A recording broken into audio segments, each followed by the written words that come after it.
Illana Burk, CEO of Your Life's Workshop, coach to entrepreneurs and solopreneurs across dozens of industries, and host of Good Business. With nearly 20 years' experience helping hundreds of clients create profitable, ethically driven, and sustainable businesses based on their life's work, I'm here to teach you how to do great work, make great money, and make a positive impact without feeling like you need a shower afterwards.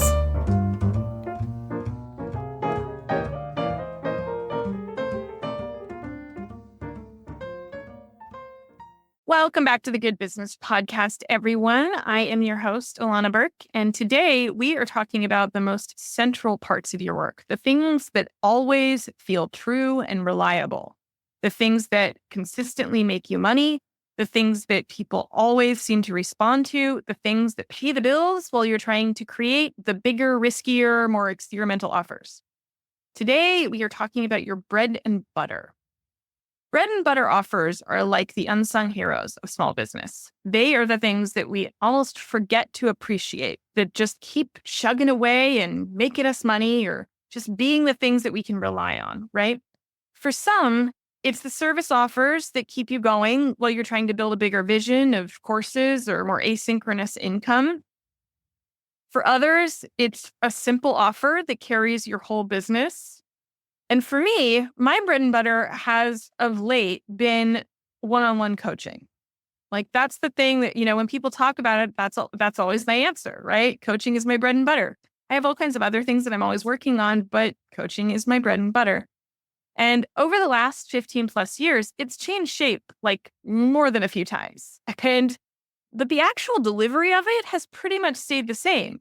Clients show up, usually in some level of disarray or crisis or stuckness, and together we work it out. And over time, that early triage gives way to strategy, and strategy becomes support. There are tiers, there's trust building, there's resistance and breakthroughs and progress. And some clients work with me for like 6 months and some a year, some stay for years on end, and I become less of a coach and more of like their thought partner. This is why I call it partnership coaching, because I am like a temporary business partner with my clients. And I've always called it that for as long as I've done it. And honestly, the name is like the only constant in the entire life cycle of my business. When I was first starting out, I remember I was absolutely fretting like mad over what to call my new coaching service. I did what most new entrepreneurs do, and I burned a stupid amount of time brainstorming all the fluffy, imaginative names to try to differentiate my coaching package. And nothing really felt right. So I finally landed on partnership coaching as like a stopgap while I figured out something better. And that was in like 2009.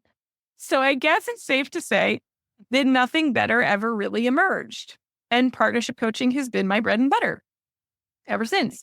So that's how it often is with bread and butter offers. They tend to just keep on thanklessly grinding for you while you create big dreams and experiments and find magical new ways to leap tall buildings in a single bound. And ironically, partnership coaching, while it's been part of my business since the beginning, wasn't always my bread and butter. When I started, web design was the thing that got me by. It was the easiest money when I was just getting things off the ground and trying to pay rent. Everyone who started a business back then, 15 years ago, they knew they needed one thing and one thing only. They knew they needed a website. And back then, pre-Squarespace, it was something that you had to hire for. DIYing it was such a mountain of work, and it was hundreds of hours and, a steep learning curve. So most people felt pretty ready to put money into that, much more than they do now, because there's much easier solutions and you can DIY it now. But back then, that was like something that you could reliably, like if I wanted to work with small business owners, that was something I could reliably count on them understanding a financial need. It was a problem they wanted to solve that they knew they needed to pay to solve. And I just kind of happened to be good at it. It wasn't like I set out to do that. It was just like the work just organically kept coming. And while coaching and consulting was what I was really aiming at, web design was my way in. Clients would come to me for a website, and the first thing I would ask them was like, well, what do you want it to be like? What do you want your brand to be like? And they would go like, I don't know. So usually they didn't really know what they wanted their business to look like. And that's what got me to my thing, because I would build in coaching sessions into my web design packages. And once their websites were done, many, many, many of them stayed with me for more coaching because I had really become a partner in their business growth. I understood them. They understood me. They understood what I could do. And so that's sort of parlayed into a bit of a coaching practice, but it took me a really long time to move away from web design entirely. Mostly because, as it turns out, I was pretty solid at both web design and running an agency and coaching. So I built a really thriving design agency that supported a whole bunch of designers and writers and VAs. And design was my bread and butter while I built my coaching practice. It was the thing that consistently paid the bills. Then about 7 years ago, I started to actually wind down my design agency to make way for coaching being my whole offer. And it was really exciting. Clients were happy. My time was my own. My business felt simple and nourishing and lovely, and it still does. But over time, my attitude towards it shifted, right? Coaching became my bread and butter while I contemplated how to take all that I've learned and all the experience I've gained to a broader audience. And you guys have heard me talk about that many times. It's why I do the podcast, because I want what I know to not be limited to the people who can afford to work with me one-on-one. So that's why I do this, So that's what you're supposed to do, right? You create something sustainable, then you grow it, then you scale up, then you expand, then you find more ways to offer it, and then you sell it in 19 different ways and courses and da-da-da-da-da, right?